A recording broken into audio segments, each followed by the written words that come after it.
I'm WFTV Channel 9 anchor and investigative reporter Daralene Jones, based here in Orlando, Florida. Many of you have followed my extensive reporting, Goliath Falls, which is a series of reports that focus on my exclusive interview with Chris Delgado, the former CEO of Goliath Ventures.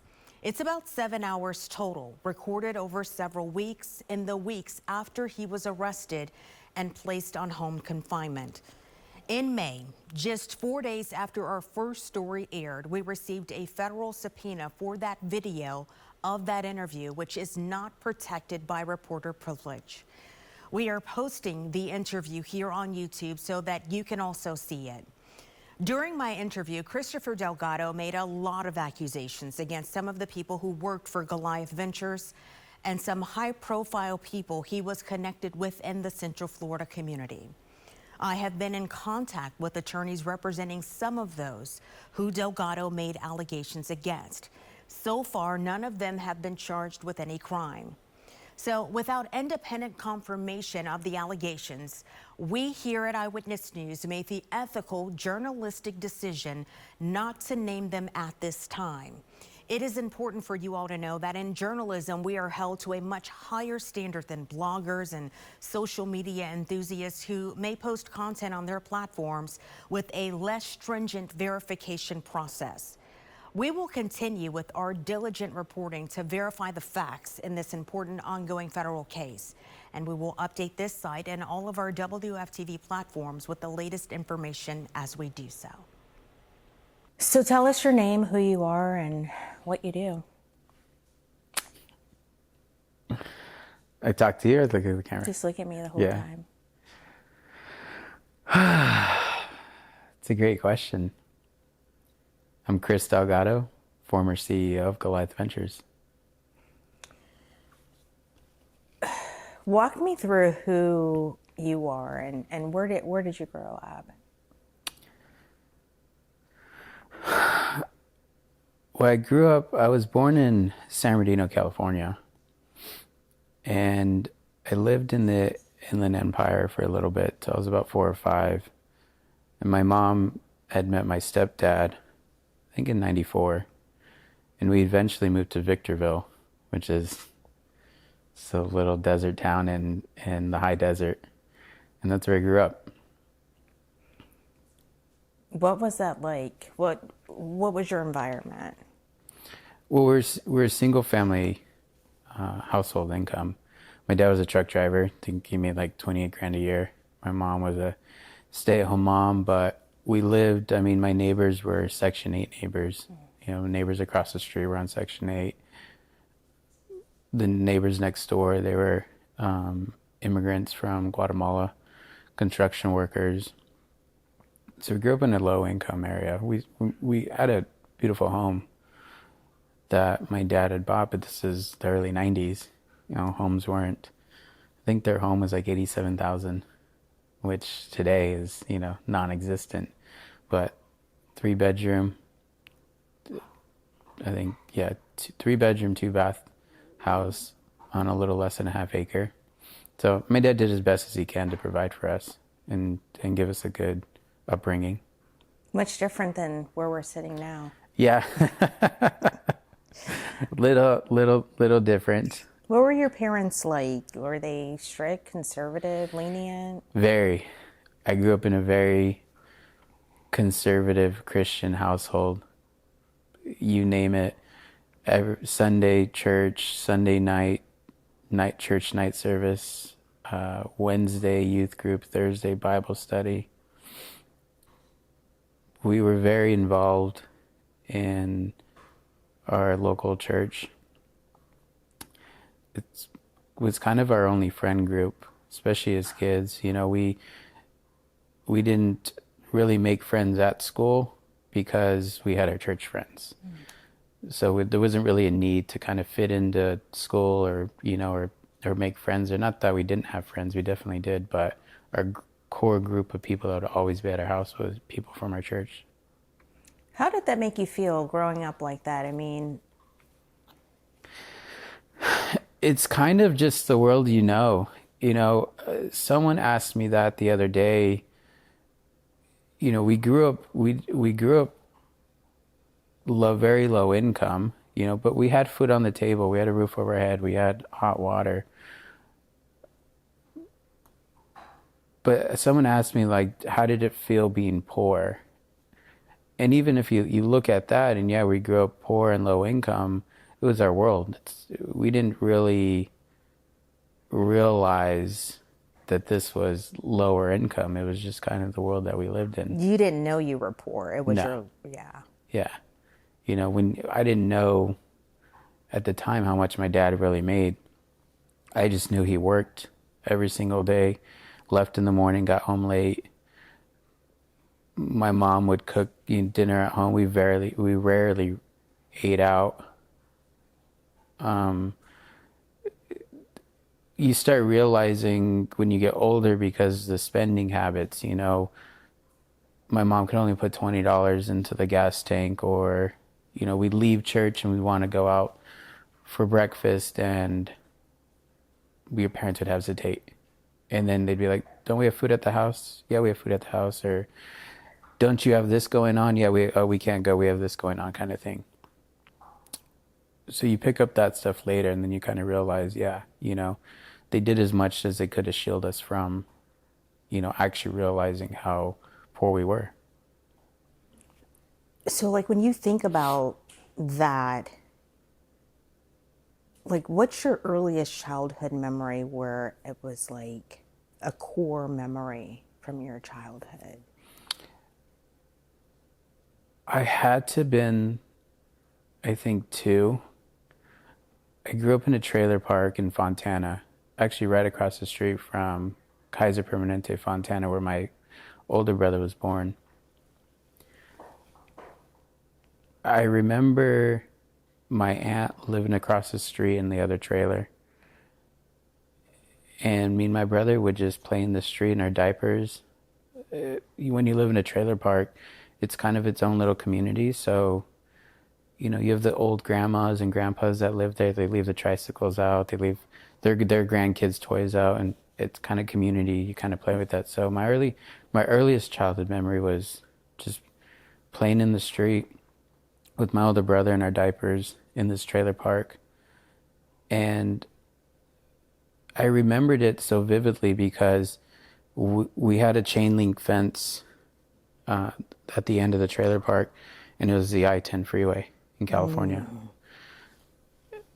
So you always remember that the car traffic, the car noise, it's loud all day and all night.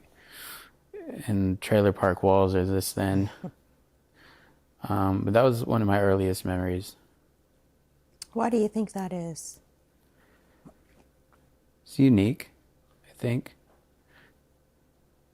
I've never met another individual who was raised in a trailer park. So even though we grew up low income in Victorville, still people lived in houses, maybe not big houses. Yeah, I think our house we grew up in was like 1,000 square feet with 3 boys, But I don't think I've ever had another friend who lived in a trailer park for a short period of time, or that I know of. Mm-hmm. So it's a very unique experience to be living there. Did you have brothers and sisters? Older brother. At the time, I had an older brother. He's 2 years older than me. And my mom was dating my stepdad, and my mom had my younger brother in '95. How did that change things? It's baby Brian. Baby Brian could do no wrong, and still to this day. Now we all love each other, but I was the baby. I was the center of attention. Mm-hmm. I would make smart comments to my stepdad that my mom would tell me. Obviously, I don't really remember, but I would always make these smart comments to him, that I'm the baby, I'm the, everything's about me. This is my world. What are you doing in my house? At 2, 3 years old.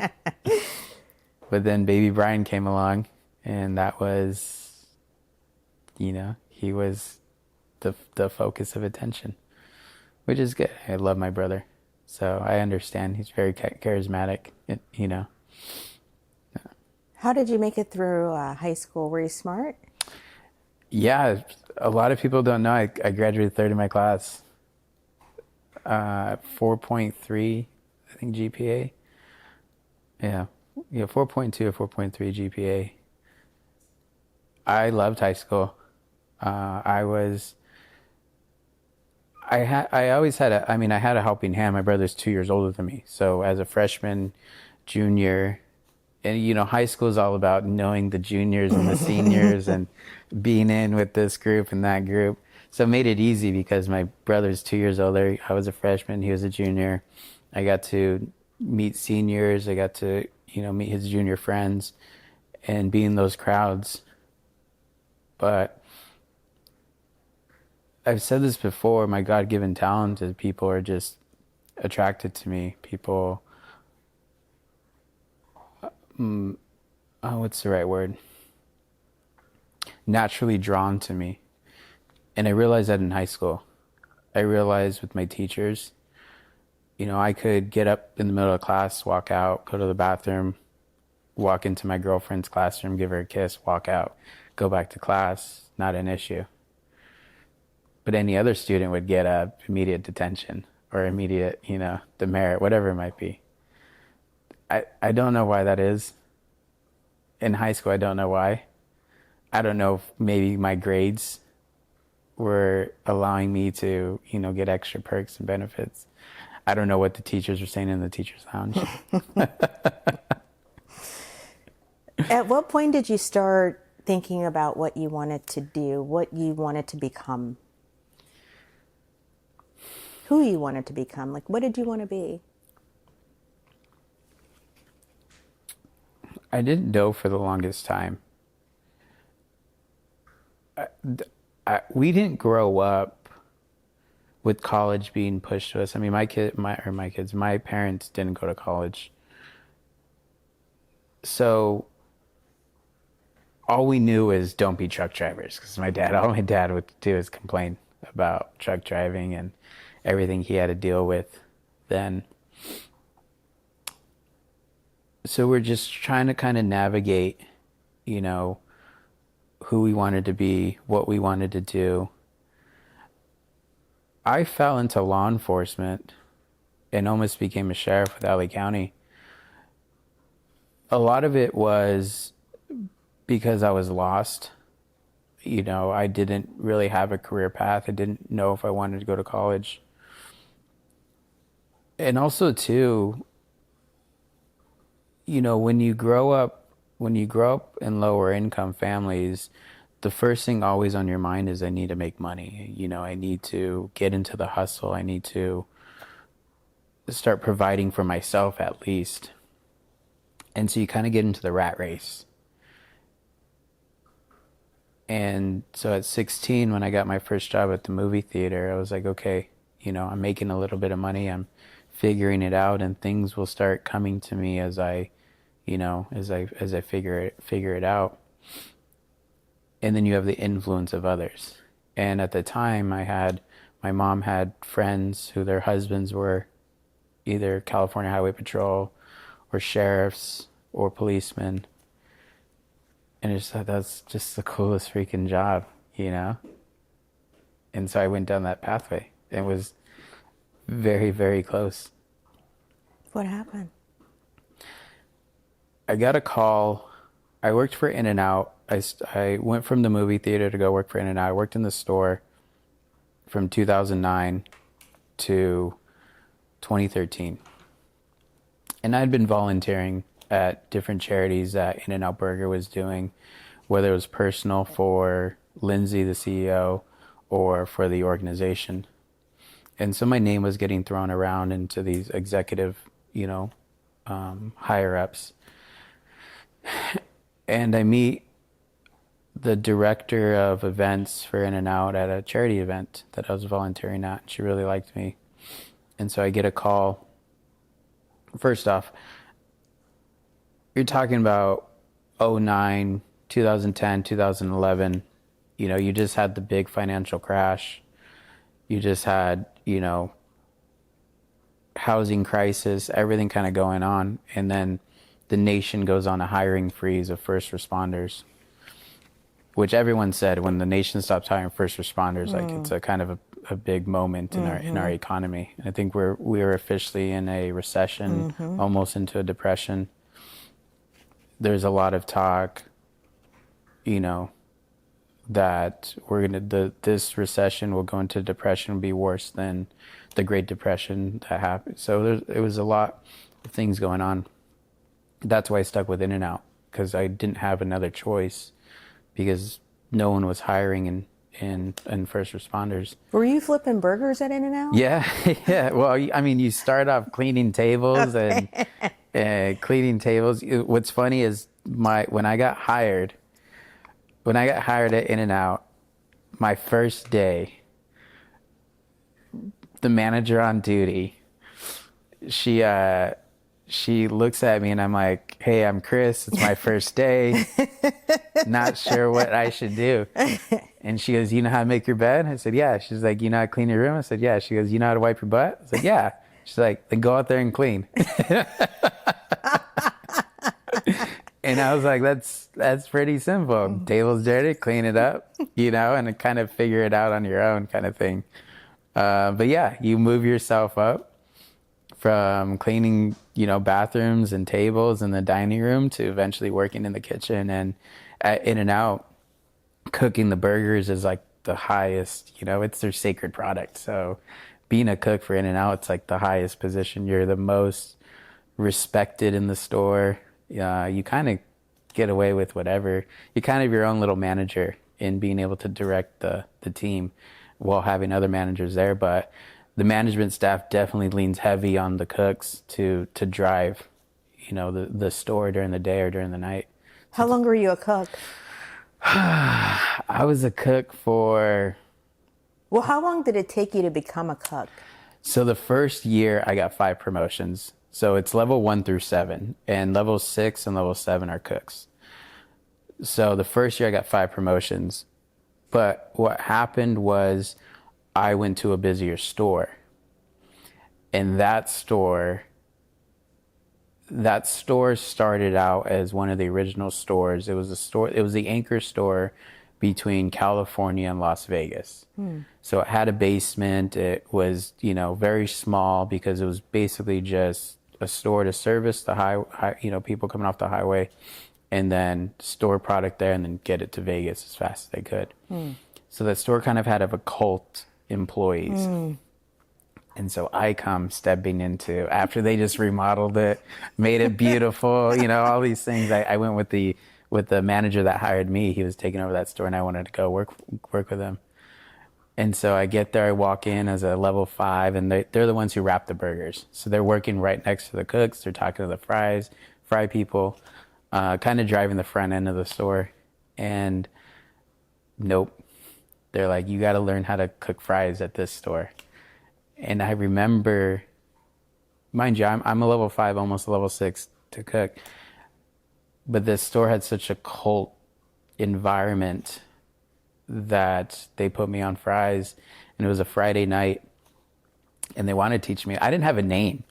When I went to the store, I didn't have a name for 6 months. They called me 72 because that's the store I came from. Oh my goodness. Yeah. Wow. They did not want you there. They did not. I was not welcomed. And it goes into this story where it's Friday night. I'm cooking fries, and we get busy, and we get busy, and we get busy. And I can hear behind me the cooks talking.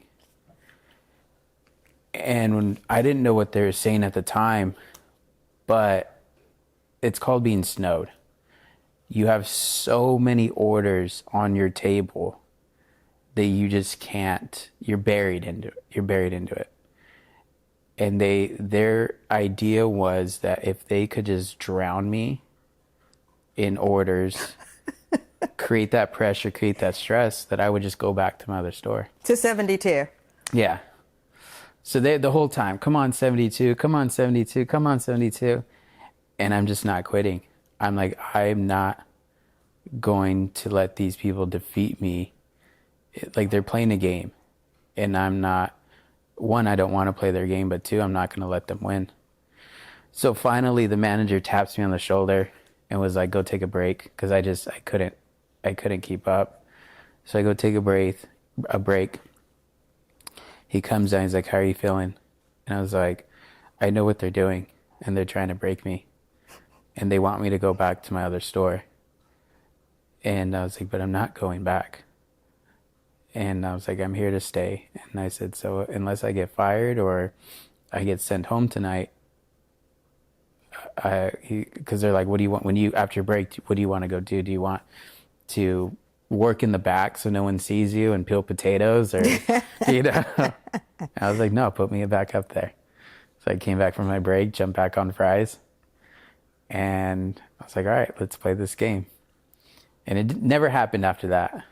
I think I earned their respect. Well, I think I know I earned their respect by not giving up, and was kind of now molded into, the store is called 29, was now molded into store 29. But the funny story of that is, after that situation, I started to learn how to cook, and I became one of the best cooks. And I was now driving the store culture. I was the one now everyone looked to, because a lot of those people either transferred to other stores or quit or went on to other jobs. And there's very few OGs, which I was now considered an OG. And so it's kind of funny and ironic how, I step into the store as an outcast. They try to break me, they try to push me out, they try to make me go back. And then I go through this, situation. Some of them leave, some of them stay, and then now I'm leading the pack, kind of thing. It's actually kind of really funny. Yeah. So why did you leave? Why did I leave the store? In and out. Well, I got offered a job at corporate.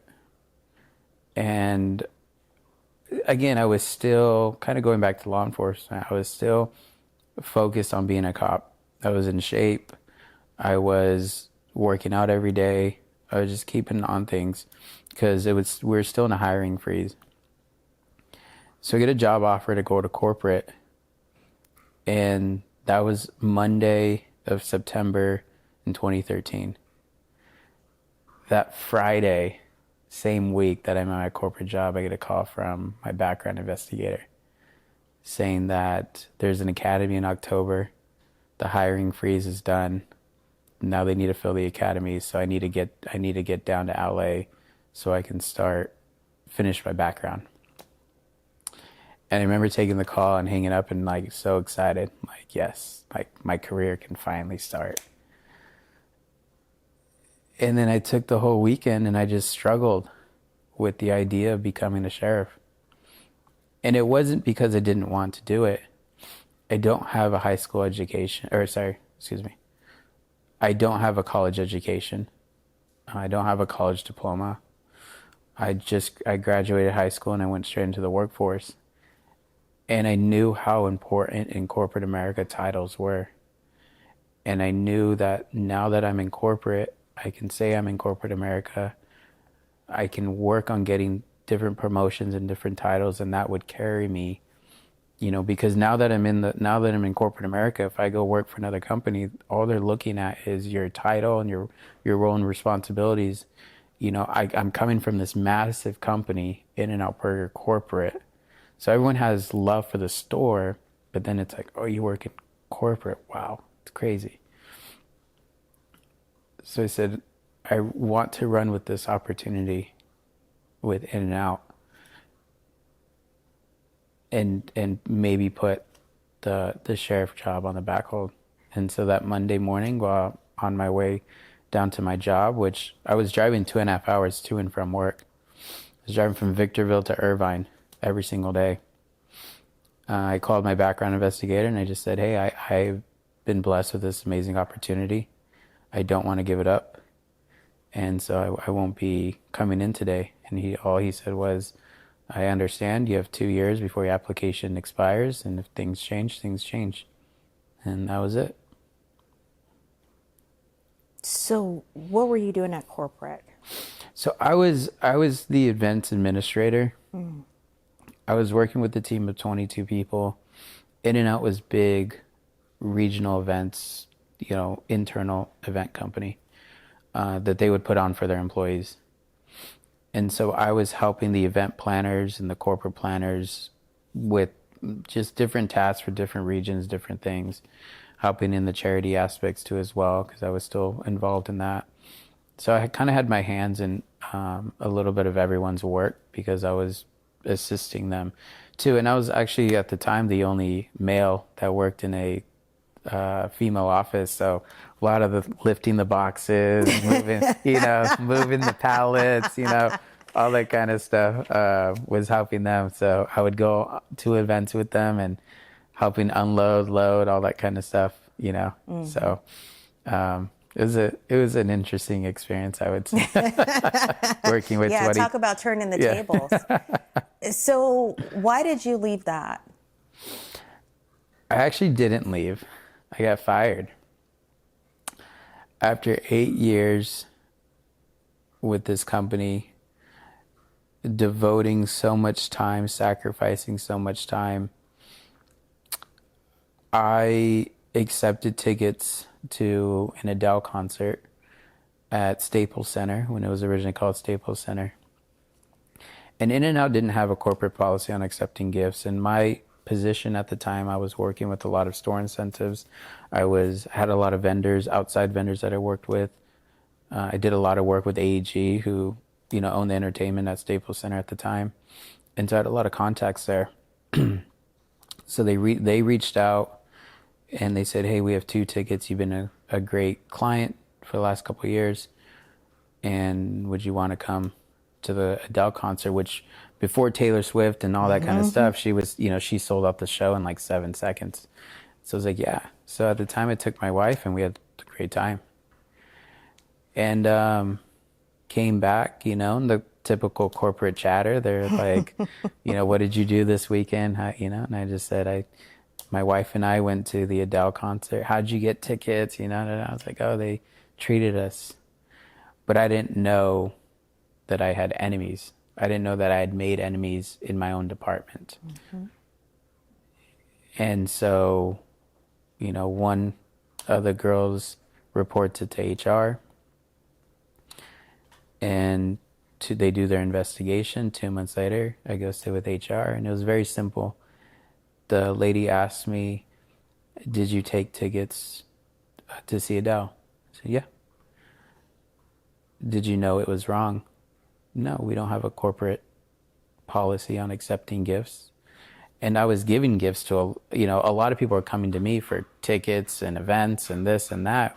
We did a lot of work with Disney, so a lot of the executives and other people would come to the company and ask me, "Hey, can you get me tickets? Can you do this? Can you do that?" These are executives in a corporate office. They can go online and buy tickets to Disney. They're coming to me for a specific ask. And so if I have executives in HR and executives in other departments asking for tickets, free tickets to events or theme parks, whatever it might be, why am I in the wrong for accepting tickets to go see Adele? That, coupled with a manager who didn't really care for me, I got fired. How did you feel? I was actually more heartbroken.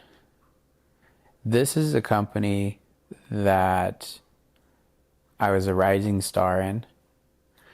This is a company, very few people in corporate worked in the store, and In-N-Out had such a high regard for people who worked in the store.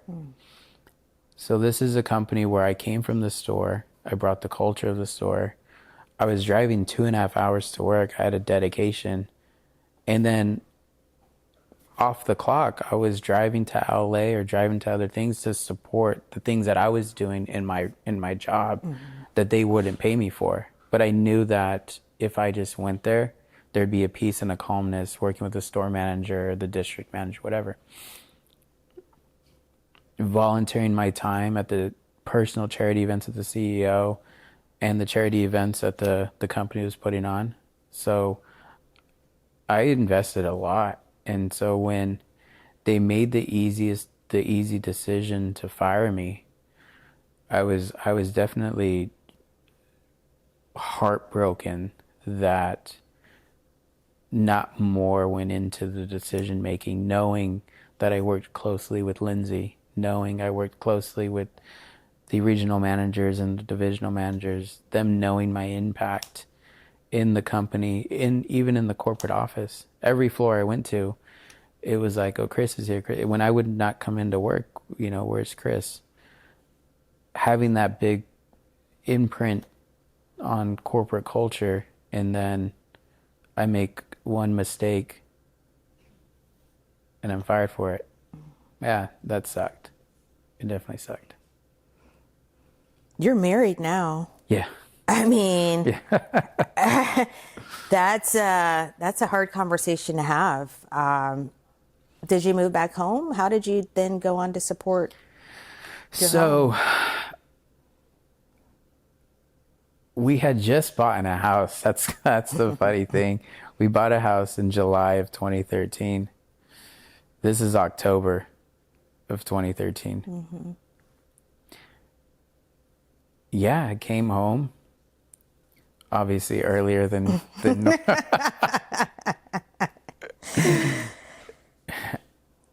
and just said, listen, they said it was wrong that I went to the Adele concert, and they fired me for it. And my wife at the time, she knew I was having trouble with my manager at the time. It's a name that I will always that will go to the grave with me. We just did not like each other. And so she knew that was a big part of it, but she thought that a lot of people would have came to my defense, considering how close I was to the executive arm of the company. So, after the shock and the heartbrokenness kind of dissipated, that's when you start thinking, well, how am I going to pay my mortgage? Mm-hmm. How am I going to? And so In-N-Out had a great 401k plan.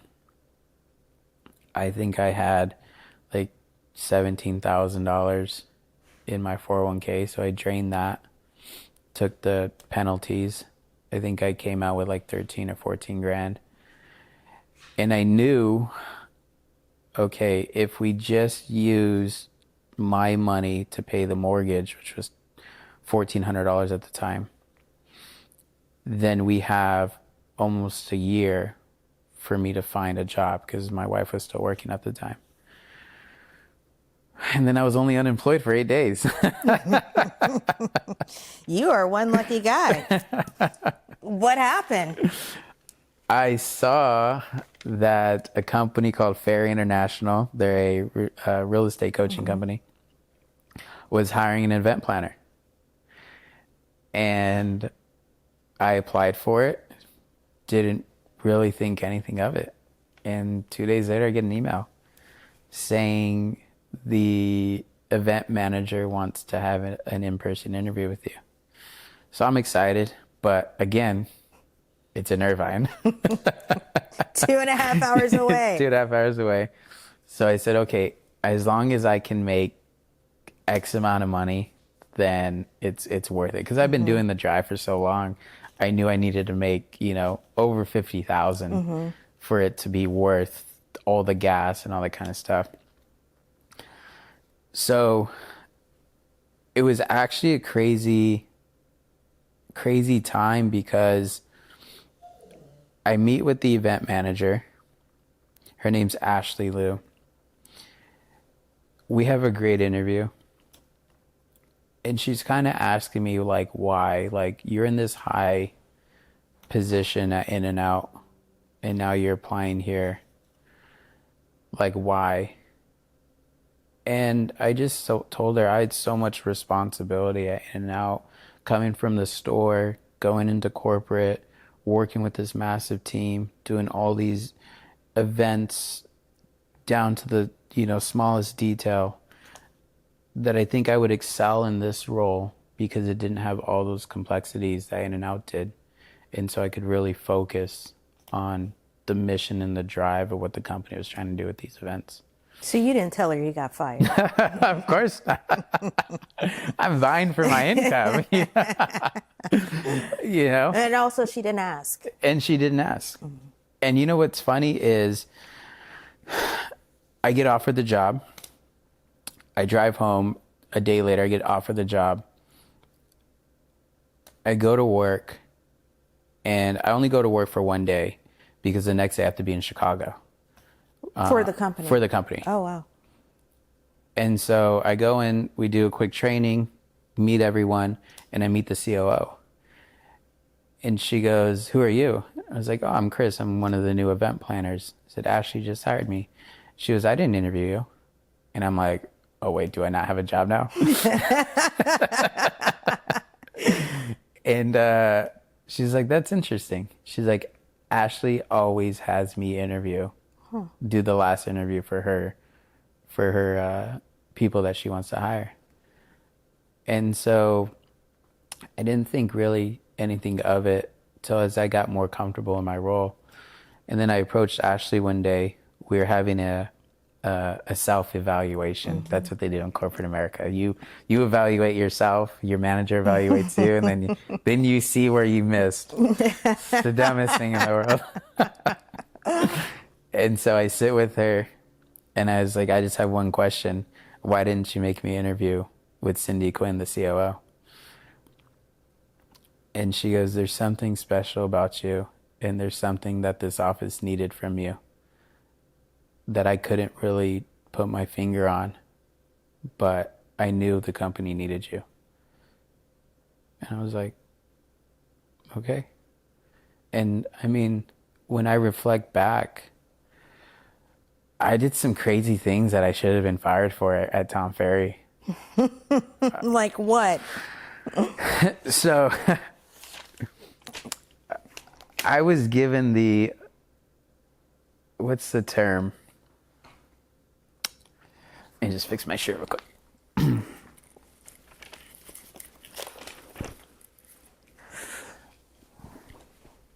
Are we good? Okay. I was given the term a habitual sidestepper. So who gave you that term? One of my friends. I don't being like told no. Mm-hmm. I think if you're told no, you're talking to the wrong person, because in a life of a celebrity, they're always told yes, which means there's always a solution.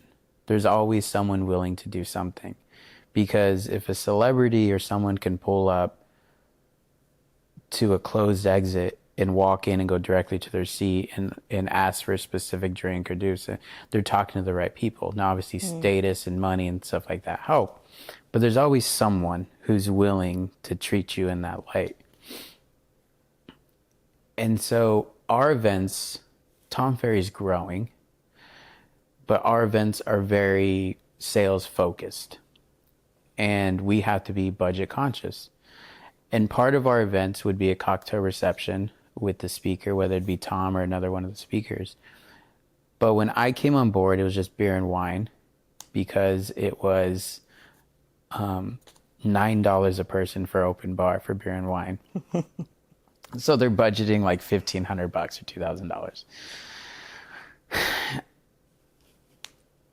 So I learned that if I can cut money, save money in other positions, I could elevate other things.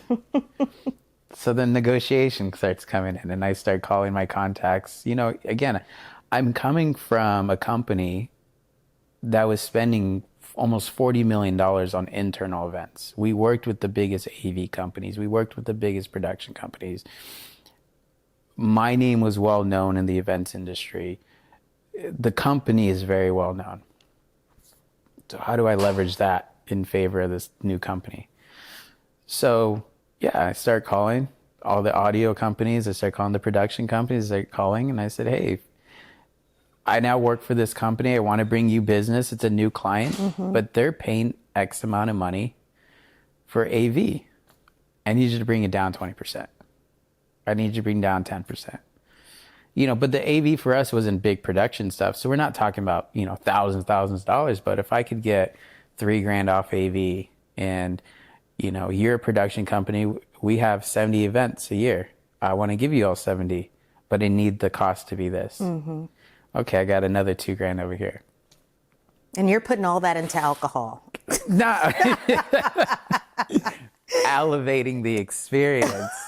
And this goes into things that, so a month into working for Tom, we went from beer and wine to now full cocktail receptions because it's $11 or $13 a person for an open bar. And people enjoyed it. And that's not what I'm saying I should have been fired for. What I should have been fired for was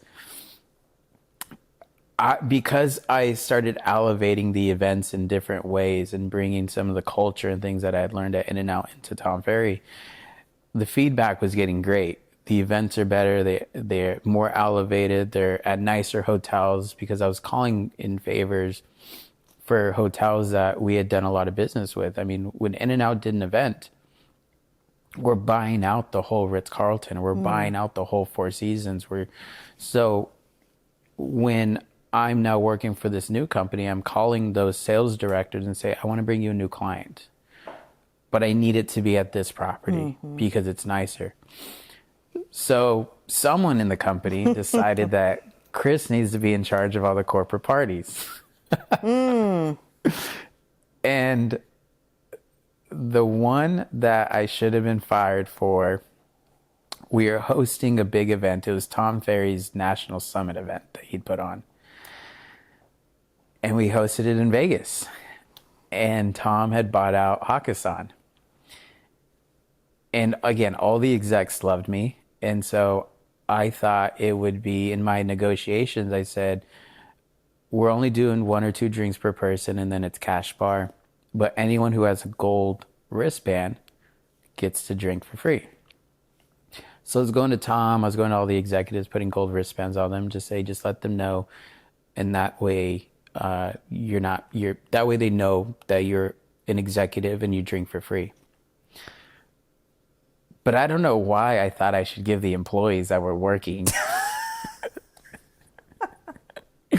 a gold wristband too. Oh my. And so one of the guys that was an employee overdrank, ended up in the hospital because he overdrank. Nothing crazy, he was just super dehydrated, hyperventilating, all that kind of stuff. So they took him to the hospital, hydrated him, everything. Well, obviously it gets back to the company. So I get back from Vegas, and I actually just had this conversation with my wife. I said, I this happened in Vegas, and I'm probably going to get fired. And she's like, okay. She's like, I know you'll just figure it out. So I go back from Vegas, and the COO wants to talk to me. Or sorry, not the COO. Tom Ferry's brother-in-law, he was the VP of sales, wants to talk to me. So I walk through the door, and I get flagged to his office. So I walk in, I close the door, I sit down, and I go, before you start, I think I have an idea why you want to talk to me, and I'm just going to take full responsibility. I was like, I don't need a lecture. I don't need, I messed up, and I shouldn't have given employees rein, spending company money for alcohol and putting them in a position. And he goes, I appreciate how open and honest you are in owning where you messed. And he's like, at the end of the day, he's a grown man. He should have known how much he could have drank. But yes, we don't want you spending company money on employees drinking. And he's like, that's it. Have a good day. And this goes back to, just people have a love for me. People want to see me succeed. People want to see me grow. And I kept seeing that in my corporate career time after time after time again. I should have been fired. If that happened to my company, if someone was drinking on my bill and ended up like that, whoever their manager was, whoever's in charge, whoever initiated that would have been fired because you're a liability. Why would I keep you around? You're a liability. And so, yeah. So all these years, I mean, from early to now, you're married, you're an adult, there is this pattern of you being the liability, but yet you somehow make it out on the other side. Is it a pattern of liability?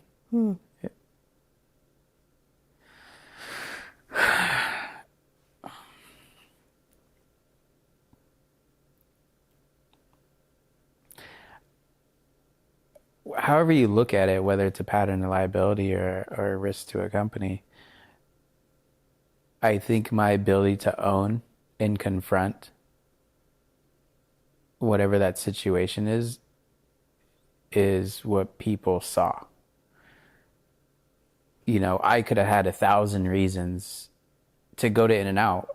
I could have walked into the HR office. I could have threw every executive underneath the bus and said, "You're not going to fire me," because I can get the attorneys in right now, the In-N-Out corporate attorneys, and we can have a legal discussion of how this is going to go down. You know, but I owned it. I said, yeah, you asked me direct question. Yes, I did that. Yes, I did that. And I accepted the consequence. Same thing with Tom Ferry. They didn't even need to talk to me. I walked in the office and knew exactly. I wasn't going to play dumb. Sit there and be like, you know. Why are we here? Yeah, wasn't asking him how his weekend was. You know, I didn't care. And he didn't, like, you know, he didn't care either to tell me, you know. And I think people gravitate towards that directness. People gravitate towards that honesty because it's very rare and it's likable. If you know where you stand with someone, even if the person hates you, but you know them, you like them because you know where you stand. Mm-hmm. So you're like, this guy hates my guts, but I like him because I know my standing with him and I can tolerate him. But if you don't know where you stand with people and it's just mystery, you lose trust. So you can't trust them. You immediately dislike them because you can't trust them. And you're like, why do I have this person around? Yeah. So did you eventually leave Tom Ferry? I got headhunted out. Yeah, I got offered a job to work with Grant Cardone in Miami as his director of events. And I packed up my family and I moved. And I probably handled that whole situation wrong. I was very close with Tom. And working for him was probably one of the best experiences. I loved it. I loved my coworkers. I loved my boss. I loved Tom, the culture of the company. And instead of seeking guidance and saying, hey, I have this job offer, what are your thoughts? Should I do it? Should I not do it? What's my standing in this company? Where do you see me? You know, I want to, you know, having that level of maturity to, you know, I was just looking at the money. How much were you making at Tom Ferry? Like $52,000 a year. Yeah. But it was a lot of money for somebody who was making $8 an hour at one point. You know, and it was just enough money to pay my mortgage, to do the 2.5-hour commute, and then have a little to, you know, go on a date night or whatever we might want to do. So, you know, when you get now a 6-figure contract from Grant Cardone and the ability to earn commission, it's like, well, I can figure out how to move to Miami. This is double my salary, and then I get to earn commission on top of it. Yep, sold. So did you just leave Tom Ferry? How did you? Yeah, so I was in Chicago. I was back in Chicago working for Tom, and I get an offer from Grant Cardone's company to come work for him as his director of events. I accepted the job offer. I flew back to Tom Ferry and I called a meeting with him and I just said, Grant offered me a job and I'm going to take it. And you can tell I heard him. You can tell he basically was like, good for you. Good luck. Then I was walking out. He tapped me on the shoulder and he goes, if Grant steals any more people from my company, I'm going to come after him. And that's when I knew I messed up. That's when I knew I hurt this guy. And so that's why I regret how I handled that situation. But again, I've been poor. I've grew up poor. My first job, I was making $8 an hour and was still broke at 16, with no bills, working my ass off to then now go make 6 figures. Like I was like, I needed this opportunity. And secondly, I'm still of the mindset, I don't have a college education. I'm working in corporate America and now I have a director executive title. It's huge. Now I can take that and go run departments because now I have this title in corporate America for a very well-known entrepreneur. And we're doing big events at big hotels. And so I needed to take that risk. So you got paid a lot of money to spend other people's money. Yeah. I call it the best college education I could have ever had. Working with In-N-Out Burger, having a $30 million budget. Working at Tom Ferry, we didn't have $30 million, but we had multi-million-dollar budgets. Same thing with Cardone. So I got to know what worked, what didn't work, what marketing strategies work, what was a complete waste of time, who was a complete waste of time on other people's dime. So now you're at this Miami-based company making what, 110, Is it 120? Yeah. $120,000 a year. Must have felt like a millionaire. Oh yeah. Yeah. I mean, I grew up always hearing, Okay, I'm going to go make this money. This is a great opportunity for me. Is that a fair? well, yeah, I mean, everyone kind of after the 08-09 financial crisis in the globe, my parents lost their house because of that. The trailer or the house? No, the house in Victorville, yeah. And my dad moved back in with his mom, with my mom. So they were out of Victorville. They were out of the high desert. And so really it was just kind of my family. So it was an easy decision to be like, let's just back up and go. The other thing too was, I don't know how true the stat is, but when I had the opportunity to move to Miami, I was listening to a lot of entrepreneurs, a lot of podcasts, because I had such a long drive. And I heard Gary Vee say that 90% of people or 92% of people live and die within a 40-mile radius, or die within a 40-mile radius of where they were born. And for me, Victorville is 36 miles from San Bernardino County Hospital to where I was born at. So I was like, if that's true, I need to get the hell out of this place because I'm sure not dying in Victorville. And so that's when I was like, we need to move. We need to move to Miami. So you make how much do you think working in this new role? Over time? Yeah, over time, I would say probably close to 200,000 because there's commission aspects to it, maybe a little over 200,000. How much of it did you save?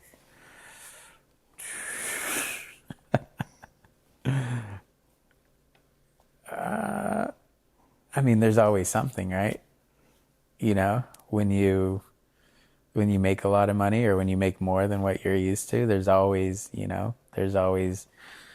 the car now needs 4 new tires instead of just 1, Now you can get an oil change on time. the kids need new gear for soccer. We are also going to a church down there. We are given a lot. We are given a lot to the church. We are very invested in that church. And so, we wanted them to succeed. So yeah, you give more. You're allowed to do, you're allowed to take care of the house in full rather than, piece at a time. So I don't think we saved a lot, but we're living a very nice, comfortable life. Yeah. You weren't broke anymore. No, was not. Was definitely, I was living in Sunrise, so not quite Miami. So I was living in Broward and Sunrise. But, on the weekends we'd go into Miami for dinner or Friday night, or I'd meet friends at a nice cocktail lounge and have some drinks and hang out. So the life definitely changed. Why in the world did you leave all of that to come to Orlando?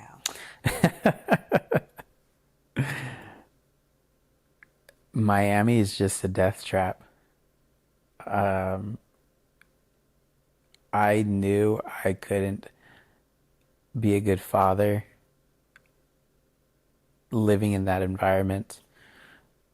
Miami's a nightlife town. And, I worked for Grant for 10 months, and then I started my consulting company. And so I had clients coming into town every single week, weekdays, weekends. They're also entrepreneurs. So we're not following a Monday through Friday schedule. It's, it's Wednesday night, we want to go out. It's Friday night, it's the weekend, so kind of all over the place. Two of the companies that I was consulting for and ended up working with were based in Orlando. And I had come to Orlando to work with them, and I loved it here. I loved the calmness of Orlando. And it was way better to raise a family here than Miami. Because you had the two boys at the time. Yeah. And so that's when I was like, yeah, let's move to Orlando. I just knew I couldn't stay in Miami. It would have destroyed me. Yeah. What was this consulting you were doing? The edge I had on people was I have corporate background experience, and I have different role experience, team building, structure, organization, growth. And so I was running into a lot of these entrepreneurs that were wealthy, and they wanted to build a company, they wanted to grow, they wanted to do different things, but they have shiny object syndrome. So they're kind of looking around at everything and don't know where to focus. And so I was helping these entrepreneurs build their companies, focus. What do we really need to spend money on? What we don't need to spend money on? What's bringing in money? That kind of thing. And so that was my consulting life for a little bit. So people paid you to tell them how to run their businesses. You had no college education, no formal president role in any sort of corporate company, and people are paying you to tell them how to run their business. Yeah. When you think about that, I mean, what do you think about that? It seems wild to me. Yeah, you're right. I never had a chief title position. I didn't take a Harvard MBA graduate course online,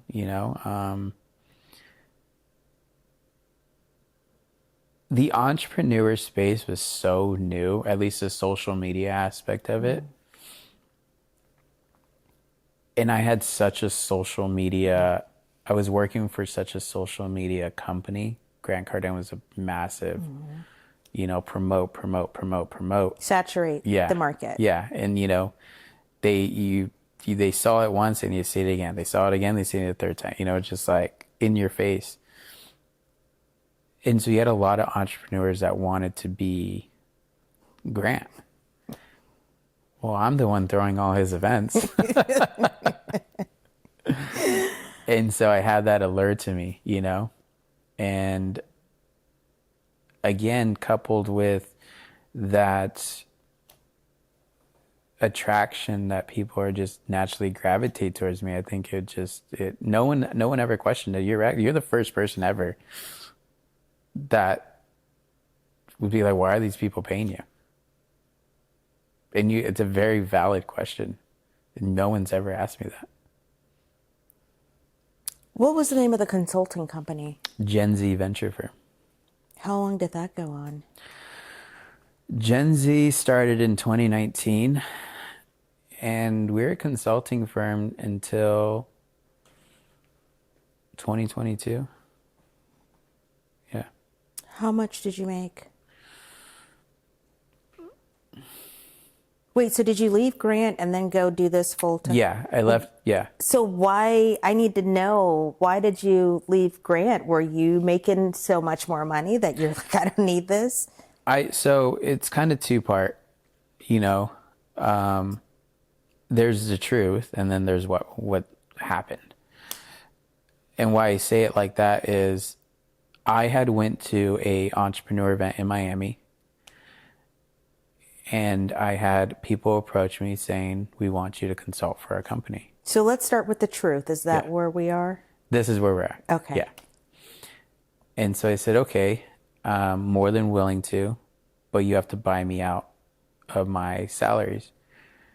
And so, yeah, I was making a little over 200,000 with Cardone because I was telling people I was making about 250, which I think I was on track to do. So you have to pay me $250,000 to leave Grant because that's what I'm making there. And so I had people say, yeah, okay. I had one company pay me $100,000 through one company, pay me $100,000 through another company, same CEO, and then I had another guy wire me $125,000 up front. And so, I'm seeing all this money coming in. So I decide to quit Grants. I think they saw my email. I wrote my resignation email the night before I was going to resign.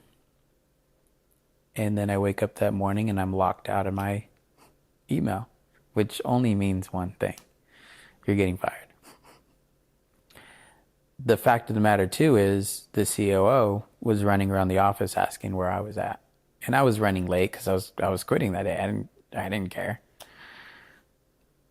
And so I walk in the office. I get a tap on my shoulder that the COO wants to meet with me, and I obviously knew what was going on. So I go in the office, sits down. And it was very brief. Like, we're letting you go. Okay. Turn over your company items. Okay. And then don't make a scene while you leave. It's like, sure. Why would you? Yeah, sure. I'm quitting anyways. So I get up, I'm walking with the HR manager, and I was like, asked her, I was like, how did they know? She goes, what do you mean? I said, how did they know I was quitting today? She's like, they don't. And I'm like, I was not going to get fired. And then she looked at my email and she goes, oh. So I don't know. So that's what I'm saying. There's a truth in what happened. I was going in there to resign and to quit. They found out somehow. And again, maybe my emails were being monitored, and they fired me the next day. So yes, I was fired from Grant Cardone. With the intent, though, to quit. So, fired from In-N-Out. Headhunted from Tom Ferry. Okay, headhunted from Tom and fired from Grant Cardone. Yeah. None of it mattered, though, really, right? I mean, now you're making $200,000 in the bank. Why did I care if I was fired or quit? Didn't matter to me. So, was that when you packed up and moved to Orlando? No, so I lived in Miami till August of 2019. I would drive, up and visit the companies that I was working for up here, then drive back to Miami. How many clients did you have then to start? To start, 5. And they paid you how much? Anywhere from 100 to 200,000. Each company? Yeah. So you're bringing in over $1 million a Yeah. year. A long way from $8 an hour. Yeah. What do you do with that kind of money? I think that was the first time in my life where I went into a scarcity mindset. I was scared to lose the money. So if I'd spend $2,000 here, I'd try to figure out a way to make $2,000 here. If I spent $5,000 here, I'd try to figure out how to make $5,000 here. Yeah, that was the first time. And that was the first time in my life too, where I wasn't giving as much. Because I was scared to lose. I just became a millionaire at 27, 28 maybe.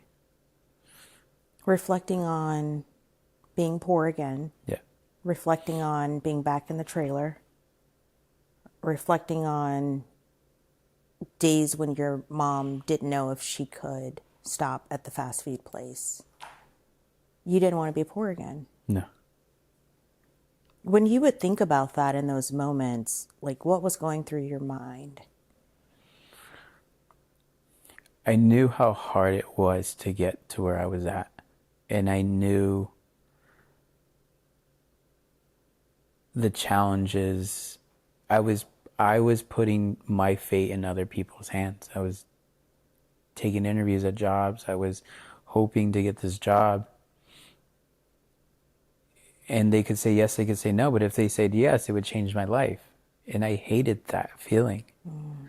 I hated sitting there and having someone, I'm a good guy, I have great experience, I believe in all these things, but to have your fate sit in someone else's hands, I was terrified of going back to that. And I was like, I will never do that in my life.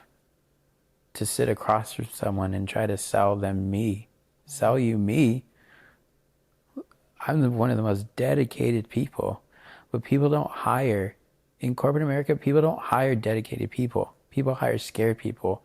If I'm dedicated, if I'm willing to show up to work, if I'm willing to go, they always say 110%, I threaten your job. People don't think about that. I threaten the manager's job. I threaten the hiring person's job. They don't want to hire someone like me.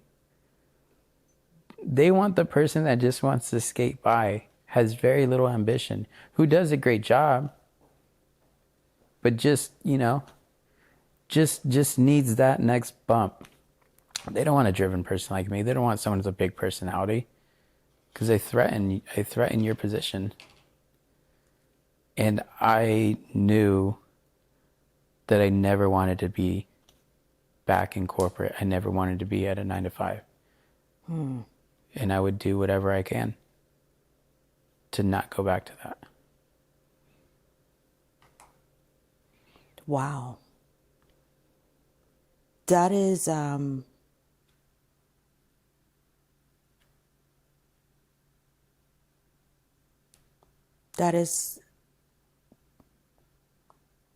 it's interesting, right? Because in the job interview, they always ask you questions about your drive, your perseverance. And it's maybe all just for what they can put on paper, but not what they really want to show up every day.